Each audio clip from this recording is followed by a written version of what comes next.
BBC ትግርኛ ድሕሪ 20 ደቂቃ ክጅምሪው ንክትከታተሉና ንዕድም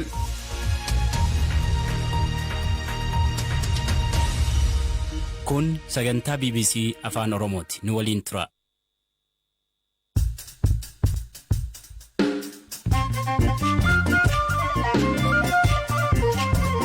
Yooyaa dhaggeeffattoota raadiyoo BBC afaan Oromoo nu dhiyaadha bakka dhaggeeffachuu jirtan cufaatti sagantaan keenya am jalqaba. Seenessa magaalaa Finfinnee faan ol qabatu laalchisee gaaffii Oromoo yeroo adda addaa kaasaa ture. Karaa guutuu ta'een kan deebise dachaadha. Finfinneen kaleessas kan Oromooti, har'as kan Oromooti, borus kan Oromoo ta'uusaa sirriitti kitaaba lafa kaa'edha. Kitaabota seenaa obbo Alamaayyoo Hayilee barreesse keessa Taalii Fayyaayyuu kana maankee jira, iyyaafannee jirra. Warshaan Lagdambii eegi deebi'ee banamee rakkoon uummata erga'uu himan. Mormii san dura dhaabbatanii haga nama 6 hidhanii achi humnaa murteessanii lagsuun haga jalqabame amma gara haga deebi'amee banamee asallaa gara lubbuun nama 11 achi du'ee jira jechuudha. Abbootiin amantaa Ortodoksii Tewaayidoo Tigraay man lubummaa waliigalaa Itoophiyaa irraa maaf fotoqan kanaaf oduu dabalatan waliin tura an Asli Galgalo.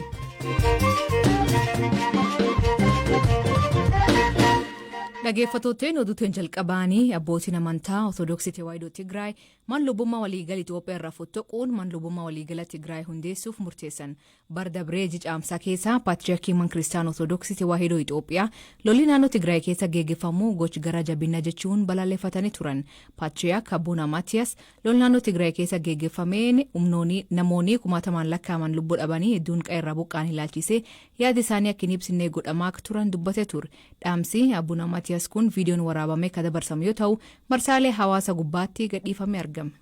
Qabeenyummaan isaa kan TPLF kan ta'e buufata televezyiinii Dimtsa Wayyaanee irratti kan dhiyaatan abbootiin amantaa Tawaayidoo Ortodoksii Itoophiyaa haala naannicha keessaa irratti marii erga gaggeessaniin booda mana lubummaa waliigalaa Itoophiyaa irraa kan adda ba'e mana lubummaa waliigalaa Tigraay hundeessuudhaaf murteessuu isaanii himaniin. Abbootiin amantaa kunneen bataskaanni Ortodoksii Itoophiyaa waraana Tigraay keessatti mootummaa federaalaaf loogdeetti jechuun himatu. Kana malees Tigraayitti yeroo namni ajjeefamu dhaabbileen adda addaa manca'an manni lubummaa Itoophiyaa waraanicha hin balaaleffannee jedhan. Sababa kanarraa kan ka'e isa diigame ijaaruudhaaf ummaticha jajjabeessuudhaaf mana lubummaa Tigraay hundeessuun barbaachisee jedhan abbootiin amantaa kunneen. Murteen abbootii amantaa kun kan dhaga'ame erga hoogganaa TPLF Dr. Dabratsiyoon Gabra Mikaa'el waliin wal arguun isaanii gabaafameen booda. Mana lubummaa waliigala Itoophiyaa irraa cabuun mana lubummaa gara biraa hundeessuudhaaf yaa'iin yeroo godhamu kun kan jalqabaa miti. Kan duraa mana lubummaa Oromiyaa hundeessuudhaaf yaaliin godhamaa tureera. Waraanni ji'oota 15 dura naannoo Tigraayitti jalqabame gara naannolee kaan kaaba biyyattiitti babal'atee namootaa fi qabeenyarraan miidhaa guddaa geessiseera. Sababii waraanichaatiin manneen amantaa irrattis mancaatii guddaan ga'aa turuu yeroo adda addaatti himamaa tureera. Dabalataan namoonni baay'een manneetii amantaa keessattis ajjeefamaa turuu hordoftoonni amantichaa himaa turan. Waa'ee hundeeffama mana lubummaa Tigraay ilaalchisee waajjira Paatriyaarkii olaanaa Itoophiyaa irraa odeeffannoo argachuudhaaf yaallee hin milkoofne. Sun waayilkeen hirphaa gammachuu.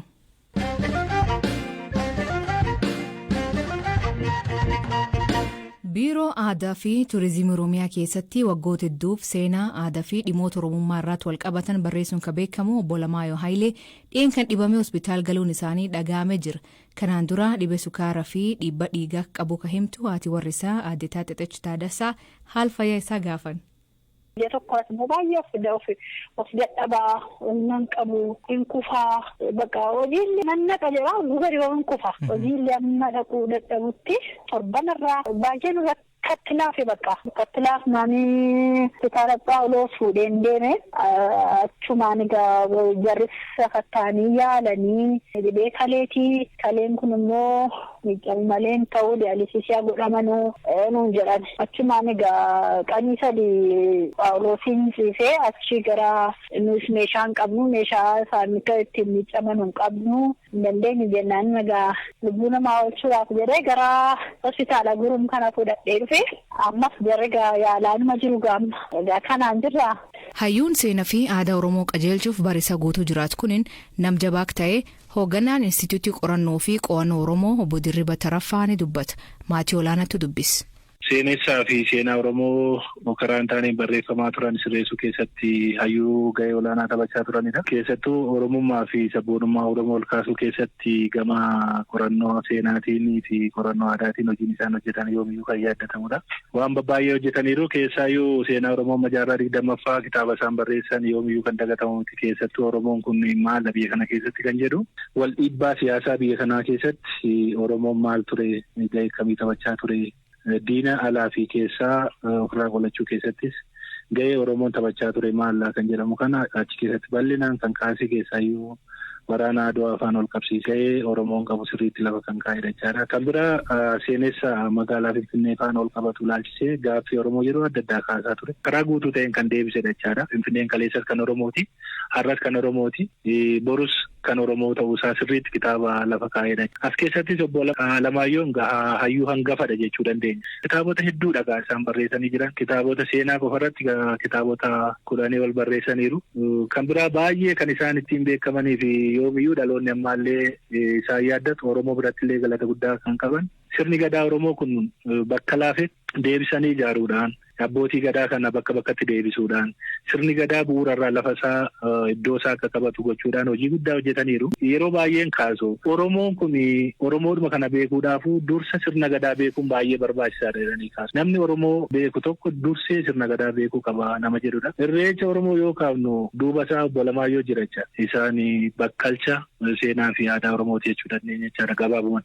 Namni kun amma dhukkubsatanii hospitaala akka jiran nageenye gama mootummaa naannoo Oromiyaatiin maal deeggaraa jirtu hayyuun kun akka fayyanii hojii idilee isaaniitti deebi'aniif. Humna isaa guutuu cuunfee kan inni hojjete Oromoodhaaf. Guyyaa tokko jireenya mataa koo jedhee jireenya dhuunfaa koo jedheen hojjenne akkuma isaan dhukkubsataniin waan yeroo dhageenyu kana nutis mootummaadhaaf yaada kana dhiyeessinee turre. Mootummaanis garaa guutuudhaan fudhate dhugaa dubbachuuf jechaadha. Waan barbaachisu hunda hayyuu kanaaf ni goona. Biyya keessattis ta'u biyya alaa deemanii akka yaalamaniif waan barbaachisu hunda gama keenyaan hin guunna jedhanii waadaa galaniiru pirezidaantii naannoo keenyaa jechaadha.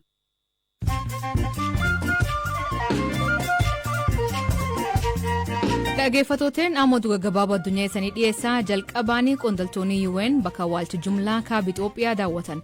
Ittaantuun barreessituun olaantuun UN Amina Mohammed waraan mootummaa fi finciltoota PLF jidduutti geggeeffameen naannoo Amaaraa keessatti miidhaa dhaqqab daawwatti. Jilli UN dabalataanis magaala guddittii naannoo Tigraay Maqalee deeman. Hoogganoonni Afrikaa yaa'ii gamtaa Afrikaa irratti hirmaatan fonqolcha mootummaa waggaa dabreerra kaasee biyyoota hedduu keessatti raawwatan balaaleffatan. Dhiyeen kana lakkoofsi fonqolcha mootummaa Afrikaa keessatti raawwatamuu filannoo fi aangoo karaa nagaa walitti dabarsuuf babal'achuu hordofee xiqqaachaa ture. Torbee dabree Gini Bisaawuu keessatti fonqolchi mootummaa yaalame ture. Hoogganaan manmaree Tuuniiziyaa poolisoonni waajjiraalee isaanii cufuun abbootiin seeraa hojii akka hin hojjenne ol galchuu diduu himan. Kun eegi pireezidantiin isaanii Kaayis Saayid malaamaltummaa diqqeessaa jechuun qaama seeraa biyyattii diige. Kaayis eegi aangootti dhufee ministeerri muummee biyyattii aangoorra kaasee paarlaamaa ji'a tokkoof cufe. Ministeerri barnoota keenyaa barattoota adaabuun biyyattii keessatti dhoowwaaq ta'ee barsiisota akeekachiise. Joorj Magoohan barsiisoti ijoollee dhaanuun yookiin rukutuun himataman seeraan akka gaafataman hima.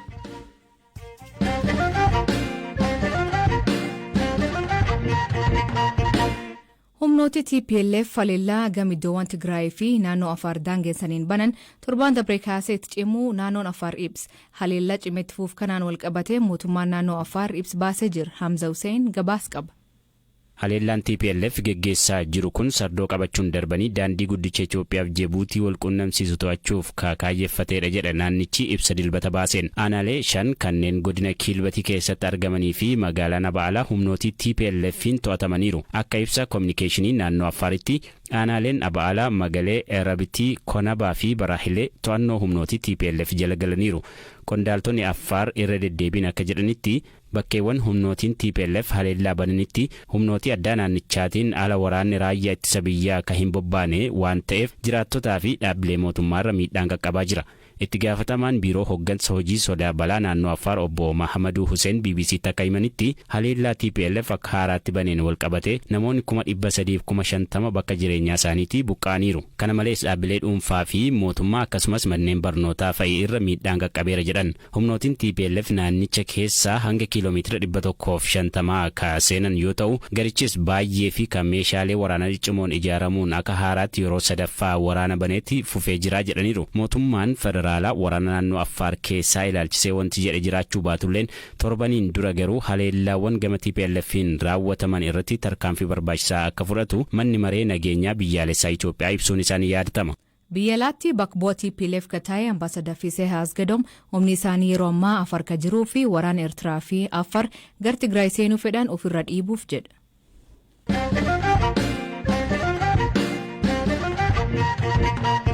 Asiin dura sababa keemikaala isaaniitii fi daa'imman hedduun du'uu fi namoota hedduu irratti miidhaa qaamaa cimaa dhaqqabsiisuu fi mormii uummataatiin kan cufame warshaan Midrook deebi'ee banamuu himan.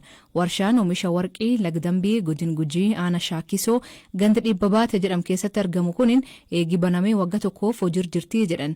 Duraan maaliif akka hidhamee fi haal gandichamkee jiru maatii olaanaa jiraata achi Shambalii Caanaa gaafate.